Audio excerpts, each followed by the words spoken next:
ओम शांति। आज 4 दिसंबर 2025।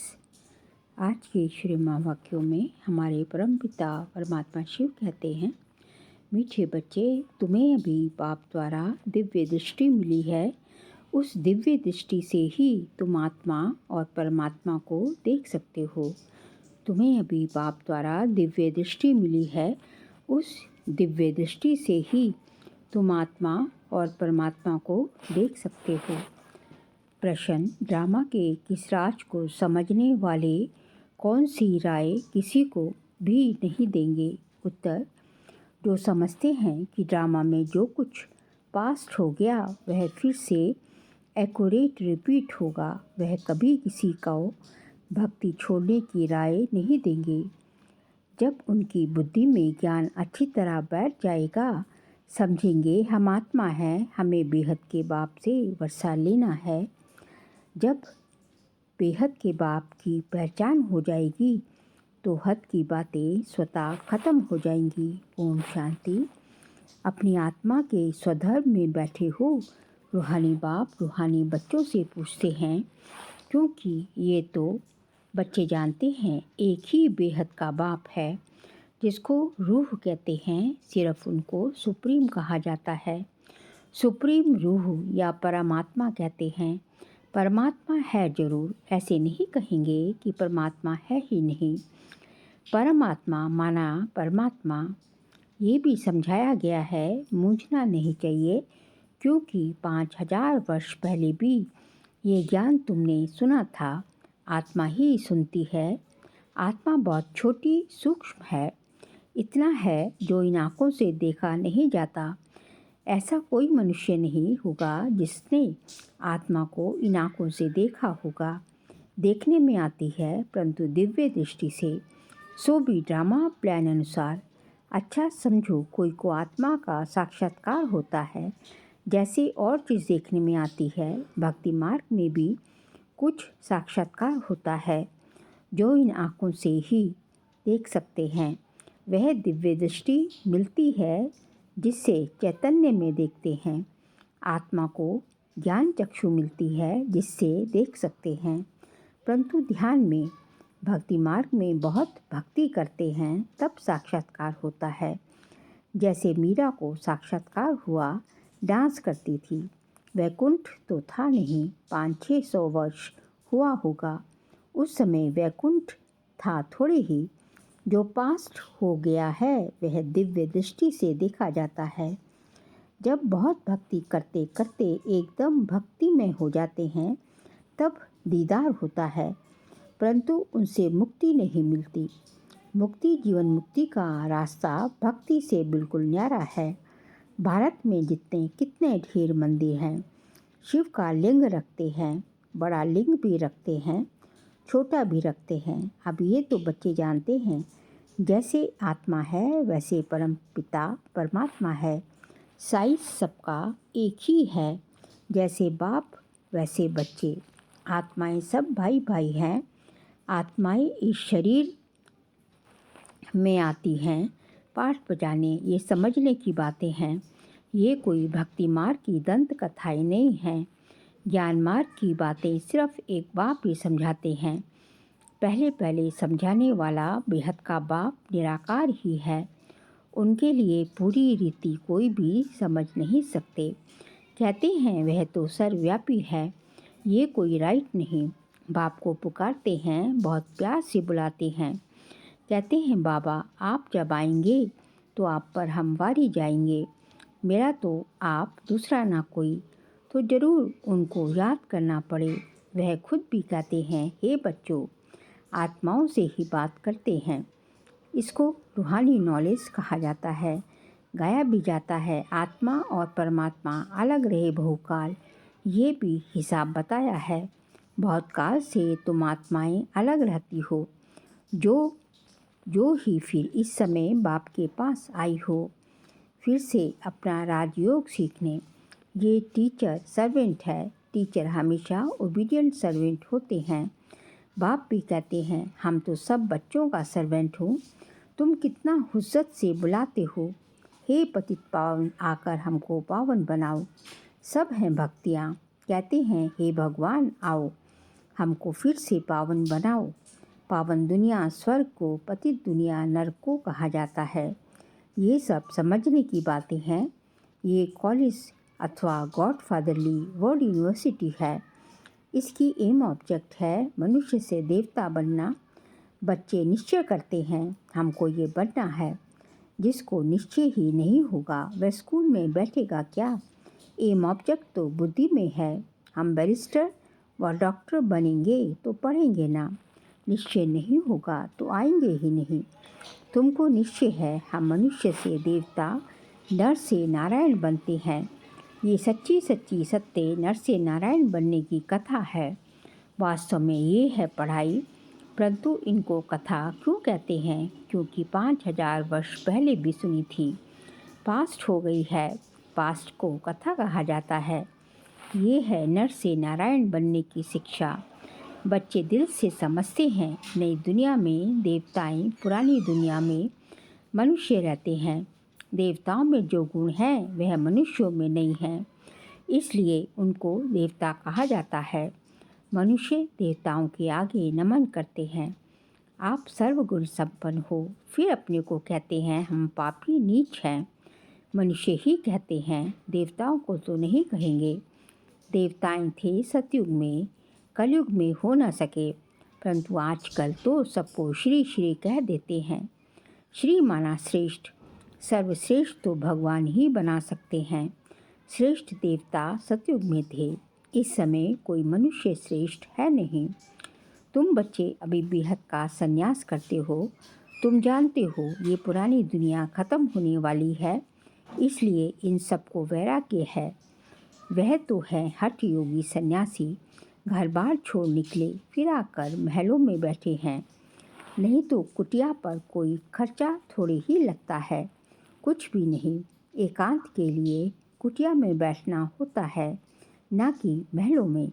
बाबा की भी कुटिया बनी हुई है। कुटिया में सब सुख है। अभी तुम बच्चों को पुरुषार्थ कर मनुष्य से देवता बनना है। तुम जानते हो ड्रामा में जो कुछ पास्ट हो गया वह फिर से एक्यूरेट रिपीट होगा। इसलिए किसको भी ऐसी राय नहीं देनी है कि भक्ति छोड़ो। अब तो बेहद के बाप से वर्षा लेना है। बेहद के बाप की जब पहचान होती है तो फिर हद की बातें ख़त्म हो जाती हैं।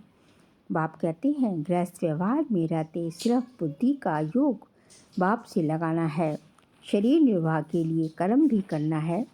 जैसे भक्ति में भी कोई कोई बहुत नोदा भक्ति करते हैं, नियम से रोज जाकर दर्शन करते हैं। देहधारियों के पास जाना वह सब है जिस्मानी यात्रा। भक्ति मार्ग में कितने धक्के खाने पड़ते हैं। यहाँ कुछ भी धक्का नहीं खाना है। आते हैं तो समझाने के लिए बिठाया जाता है, बाकी याद के लिए कोई एक जगह बैठ नहीं जाना है। भक्ति मार्ग में कोई श्री कृष्ण का भक्त होता है तो ऐसे नहीं चलते फिरते श्री कृष्ण को याद नहीं कर सकते। इसलिए जो पढ़े लिखे मनुष्य होते हैं कहते हैं श्री कृष्ण का चित्र घर में रखा है, फिर तुम मंदिरों में क्यों जाती हो? श्री कृष्ण के चित्रों की पूजा तुम कहाँ भी करो। अच्छा चित्र ना रखो, तुमको भी यहाँ यही कहते हैं। शिव बाबा को तुम घर बैठे याद नहीं कर सकते हो। ये तो है नई बात। शिव बाबा को कोई भी जानते नहीं, नाम रूप देश काल को जानते ही नहीं। कह देते सर्वव्यापी है।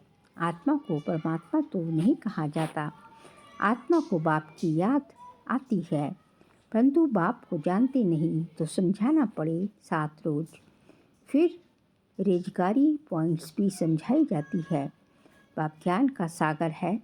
कितना समय से सुनते आए हो, क्योंकि नॉलेज है। समझते हो हमको मनुष्य से देवता बनने की नॉलेज मिलती है। बाप कहते हैं तुमको नई नई गुह्य बातें सुनाता हूँ। मुरली तुमको नहीं मिलती है तो तुम कितना चिल्लाते हो। बाप कहते हैं तुम बाप को याद करो। मुरली पढ़ते हो फिर भी भूल जाते हो।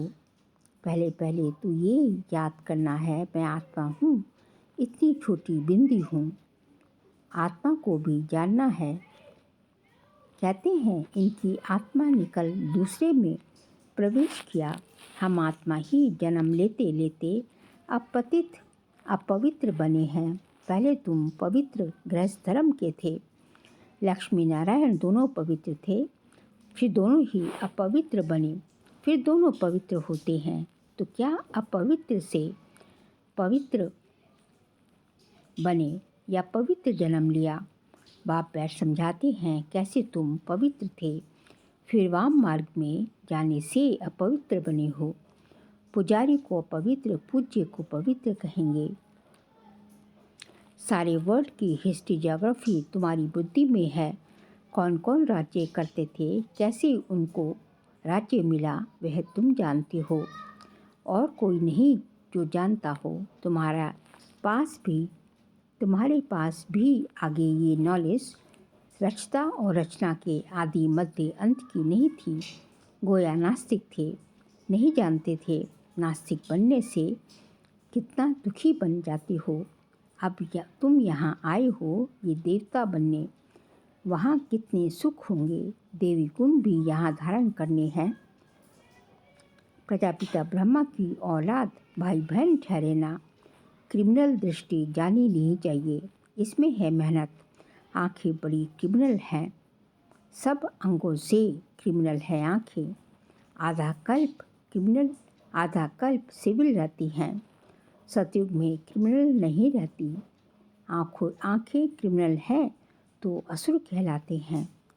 बाप खुद कहते हैं मैं पतित दुनिया में आता हूँ, जो पतित बने हैं उन्हों को ही पावन बनाता हूँ। मनुष्य तो कहते हैं ये अपने को भगवान कहलाते हैं। झाड़ में देखो एकदम तमो प्रधान दुनिया के अंत में खड़ा है, वही फिर तपस्या कर रहे हैं। सतयुग से लक्ष्मी नारायण की डायनेस्टी चलती है। समय संवत भी इन लक्ष्मी नारायण से गिना जाएगा। इसलिए बाबा कहते हैं लक्ष्मी नारायण का राज्य दिखाते हो तो लिखो इस पे 1250 वर्ष के बाद त्रेता। शास्त्रों में फिर लाखों वर्ष लिख देते हैं। रात दिन का फर्क हो गया ना। ब्रह्मा की रात आधा कल्प, ब्रह्मा का दिन आधा कल्प। ये बातें बाप ही समझाते हैं। फिर भी कहते हैं मीठे बच्चे अपने को आत्मा समझो, बाप को याद करो। उनको याद करते करते तुम पावन बन जाएंगे, फिर अंतमति सुगति हो जाएगी। बाबा ऐसे नहीं कहते यहाँ बैठ जाओ। सर्विसेबल बच्चों को तो बिठाएंगे नहीं। सेंटर्स, म्यूज़ियम आदि खोलते रहते हैं, कितनों को निमंत्रण बांटते हैं।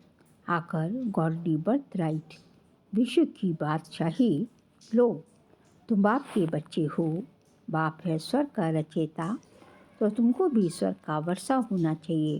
बाप कहते हैं मैं एक ही बार स्वर्ग की स्थापना करने आता हूँ। एक ही दुनिया है जिनका चक्र फिरता रहता है। मनुष्य की तो अनेक मतें, अनेक बातें हैं। मतांतर कितने हैं। इसको कहा जाता है अद्वैत मत। झाड़ कितना बड़ा है, कितनी टालियाँ निकलती हैं, कितने धर्म फैले हुए हैं। पहले तो एक मत, एक राज्य था, सारे विश्व पर इनका राज्य था। ये भी अभी तुमको मालूम पड़ा है। हम ही सारे विश्व के मालिक थे, फिर 84 जन्म भोग कंगाल बने हैं। अभी तुम काल पर जीत पाते हो। वहाँ कभी अकाले मृत्यु होता नहीं। यहाँ तो देखो बैठे बैठे अकाले मृत्यु होती रहती है। चारों तरफ मौत ही मौत है। वहाँ ऐसे नहीं होता। पूरी एज लाइफ चलती है। भारत में प्योरिटी, पीस, प्रॉस्पेरिटी थी। 150 वर्ष एवरेज आयु थी। अभी कितनी आयु रहती है? ईश्वर ने तुमको योग सिखाया तो तुमको योगेश्वर कहते हैं। वहाँ थोड़ी ही कहेंगे। इस समय तुम योगेश्वर हो, तुमको ईश्वर राजयोग सिखा रहे हैं। फिर राजेश्वर बनना है। अभी तुम ज्ञानेश्वर हो, फिर राजेश्वर अर्थात राजाओं का राजा बनेंगे। अच्छा मीठे मीठे सिखिलते बच्चों प्रति माता पिता बाप दादा का याद प्यार और गुड मॉर्निंग। रूहानी बाप की रूहानी बच्चों को नमस्ते। हम रूहानी बच्चों की रूहानी बाप दादा को नमस्ते नमस्ते, गुड मॉर्निंग। शुक्रिया बाबा, शुक्रिया। साइकिल पॉइंट से आँखों को सिविल बनाने की मेहनत करनी है। बुद्धि में सदा रहे हम प्रजापिता ब्रह्मा के बच्चे भाई बहन हैं। क्रिमिनल दृष्टि रख नहीं सकते। सेकंड पॉइंट, शरीर निर्वाह अर्थ कर्म करते बुद्धि का योग एक बाप से लगाना है। हद की बातें छोड़ बेहद के बाप को याद करना है। बेहद का सन्यासी बनना है। आज का बाबा का वरदान है, बाबा शब्द की स्मृति से कारण को निवारण में परिवर्तन करने वाले सदा अचल अडोल भव। बाबा शब्द की स्मृति से कारण को निवारण में परिवर्तन करने वाले सदा अचल अडोल भव। कोई भी परिस्थिति जो भल हलचल वाली हो, लेकिन बाबा कहा और अचल बने। जब परिस्थितियों के चिंतन में चले जाते हो तो मुश्किल का अनुभव होता है। अगर कारण के बजाय निवारण में चले जाओ तो कारण ही निवारण बन जाए, क्योंकि मास्टर सर्वशक्तिवान ब्राह्मणों के आगे परिस्थितियाँ चींटी समान भी नहीं। सिर्फ क्या हुआ क्यों हुआ ये सोचने के बजाय जो हुआ उसमें कल्याण भरा हुआ है, सेवा समाई हुई है। भल रूप सर्कमस्टांसिस का हो, लेकिन समाई सेवा है। इस रूप से देखेंगे तो सदा अचल अडोल रहेंगे। किसी भी परिस्थिति को कैसे देखना है? किसी भी परिस्थिति को जो है कारण से नहीं देखना, निवारण बना के देखना है कि हर उसमें जो है कल्याण समाया हुआ है, सेवा समाई हुई है। किसी भी परिस्थिति को ये देखना है कि ये जो हुआ है ये कल्याण के लिए हुआ है, इसमें कोई कल्याण समाया हुआ है, सेवा समाई हुई। जब इस दृष्टिकोण से देखेंगे हर परिस्थिति को तो अचल रहेंगे। स्लोगन है, एक बाप के प्रभाव में रहने वाले किसी भी आत्मा के प्रभाव में आ नहीं सकते। एक बाप के प्रभाव में रहने वाले किसी भी आत्मा के प्रभाव में आ नहीं सकते। जब जो है हम बाप की छत्र छाया के अंदर रहते हैं, बाप के प्रभाव में रहते हैं, बाप ही हमारा संसार है, बाप के अंग संग रहते हैं, तो और किसी आत्मा का प्रभाव, किसी और आत्मा का रंग हमारे पर चढ़ नहीं सकता, क्योंकि हम जो है सर्वशक्तिवान के रंग में रंगे हुए हैं। तो बहुत बहुत सेफ है। फिर दिसंबर मास का व्यक्तिशाली का सब्जेक्ट है, अब संपन्न व कर्मातीत बनने की धुन लगाओ। कर्मातीत स्थिति को प्राप्त करने के लिए सदा साक्षी बन कार्य करो। साक्षी अर्थात सदा न्यारी और प्यारी स्थिति में रह कर्म करने वाली अलौकिक आत्मा हूँ। अलौकिक अनुभूति करने वाली, अलौकिक जीवन, श्रेष्ठ जीवन वाली आत्मा हूँ। ये नशा रहे, कर्म करते यही अभ्यास बढ़ाते रहो तो कर्मातीत स्थिति को प्राप्त कर लेंगे। क्या अभ्यास बढ़ाना? कर्म करते कि मैं सदा जो है न्यारी और प्यारी स्थिति में रहने वाली अलौकिक आत्मा हूँ। साक्षी स्थिति में होकर कर्म करना है तो जो है मैं श्रेष्ठ कर्म करने वाली, श्रेष्ठ जीवन वाली, अलौकिक जीवन वाली श्रेष्ठ आत्मा हूँ और न्यारी और बाबा की प्यारी हूँ। अच्छा, ओम शांति।